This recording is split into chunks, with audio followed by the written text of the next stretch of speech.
So marketing is the process of getting people to raise their hand and say, yes, I'm interested. I'm interested in your product or service. So we talked about this. I'm going to go through it briefly. But there's a presentation that I created and on a talk that I used to give on 7 ways to drive traffic. The first is search engines. There are 20 million people a month that come to Docstoc, but there are not 20 million people a month that type in docstoc.com. There are 20 million people a month that do searches in Google and Bing, and then in the organic results, the free results, our content shows up. So because we have a large set of content, because lots of people link into us, we're considered an authority on lots of different content. And so that's what drives traffic to our site.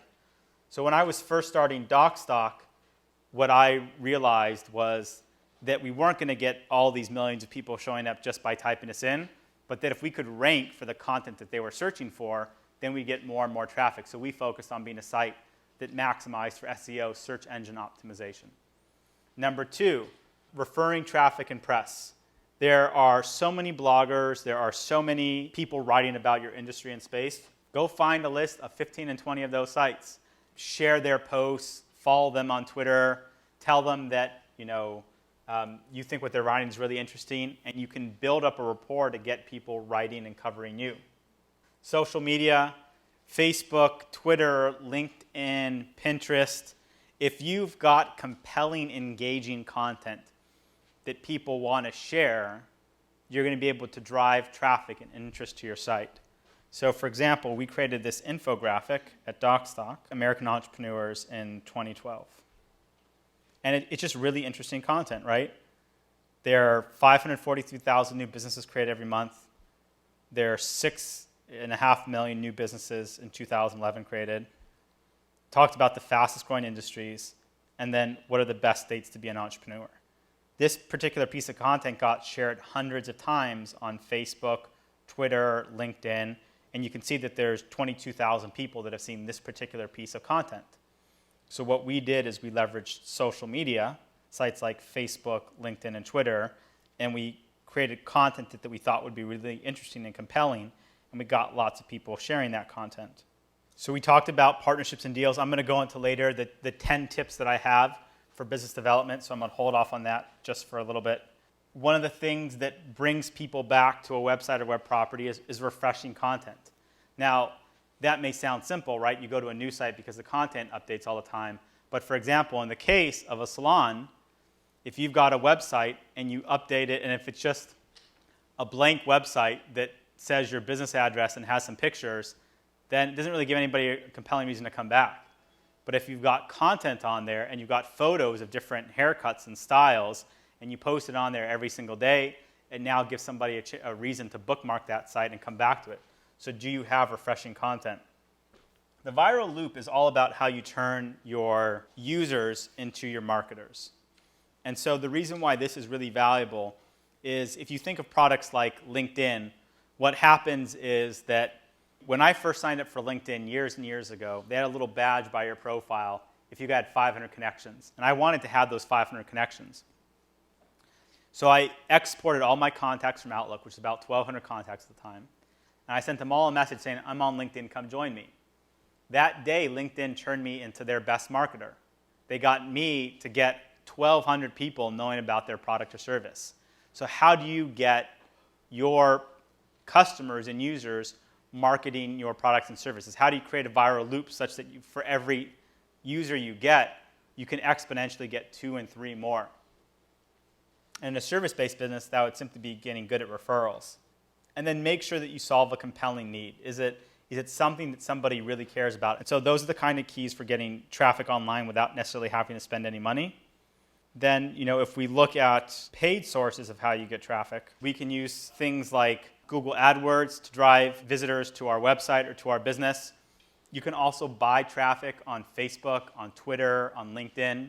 Typically, it'll cost anywhere from 50 cents up to $1.50 for somebody who sees your message to click on it and come over to your website. And then it's just about creating a funnel. It's creating a funnel of people that are interested enough in your product or service that they want to engage with it, they want to buy it, they want to interact with it. And so in addition to all of the free sources that we have these paid sources. And what you want to do with the paid source is you want to validate that a certain percentage of people want your product or service. So, for example, let's say that we're trying to sell a laptop cover for $10, and we can buy traffic for $1 a click. So what we wanted to do is make sure that for the amount of money that we're spending, we can get a positive return on investment to sell these laptop covers. So if it costs us $1 to get a customer to show up to our website, right? So it's $1 per click. That's what's called the CPC, cost per click. And then what we need to do is we need to, on average, 100 people need to visit our website before we get one sale. So maybe 50 of the 100 people that come to our website get through the first page, 25 of them get into the enter their credit card page, and then one ends up buying out of that 25. You've now spent $100 to acquire a customer, which means you need to be able to sell a laptop cover for $100 just to make your return on investment back. And the key thing that you want to do with your online spend is that you want to target it so that you can keep spending money profitably, right? So ideally what you want to do is you either want to be able to lower the cost of your spend or increase your conversion or increase the price of your product. So there's 3 variables that you have to play with when you're buying traffic online into a product or service to either get customers to show up at your store. And by the way, you can buy traffic online and get somebody to call a number to say they're interested in salon services in Los Angeles. You can target your Google AdWords by a specific geolocation. So it's not just for general products and services. You can do it, and people do it for their corner business. It's why when you search for a dentist in Los Angeles, there's a bunch of paid listings on the right-hand side.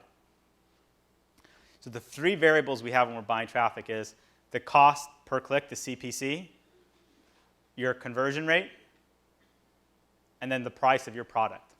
All of that will determine what's called your cost per acquisition, which is the cost to acquire a customer. And the name of the game is to make sure that the product that you sell or the lifetime value of your product is in excess of the cost per acquisition. So I'll repeat that and then we'll give an example. The name of what you're trying to do in your marketing spend is to make sure that your cost per acquisition, CPA, is less than the cost of your product or service or the lifetime value of your product or service. So for example, when you come to Docstoc, the cost of the product or service is $20, but you pay it on a monthly basis. So we know what our lifetime value is. We know now we can mathematically figure out, on average, how much will a customer be to us over the lifetime of that value. And so in our case, we don't need to make money on that first transaction. We just need to make sure that, on average, over the life of the customer, that money that we make is greater than the cost per acquisition. And then what we've done is we've guaranteed that we're going to be profitable in that media spend overall.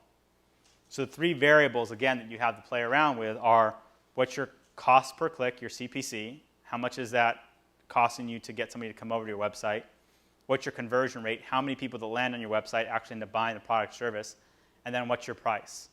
So now let's do that laptop process again, and let's make it return on investment positive. If you can acquire a customer for 10 cents a click, and now you're able to drive over 1,000 customers to your website, and instead of converting 1%, you're able to convert 5%.